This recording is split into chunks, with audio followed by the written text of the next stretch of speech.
गोकुळ सोबत गोकुल. भरवस्तीत बंगला फोडून 6 तोळे दागिने, लाखाची रोकड लंपास.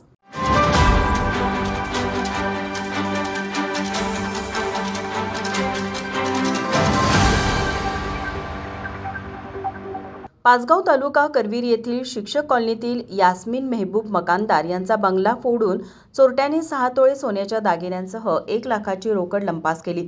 मध्यवस्तीत व गजबजलेल्या परिसरात हा प्रकार घडल्याने नागरिकांमध्ये भीतीचं वातावरण तयार झालं आहे.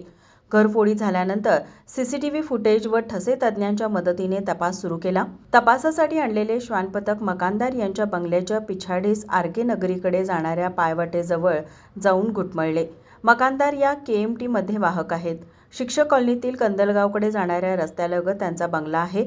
दुपारी 12 वाजता त्या बंगल्याला कुलूप लावून ड्युटीवर गेल्या. त्या पुन्हा रात्री घरी परतल्यानंतर हा प्रकार त्यांच्या निदर्शनाला आला.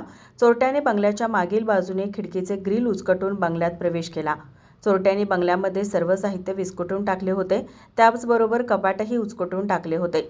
सोनसाखळी, कानातील फुले, अंगठ्या, चांदीच्या वस्तू याशिवाय 1 लाख रुपये चोरट्यांनी लंपास केले. या घटनेची पाहणी करवीर पोलीस ठाण्याचे उपाधीक्षक सुजित क्षीरसागर, पोलीस निरीक्षक किशोर शिंदे यांनी केली.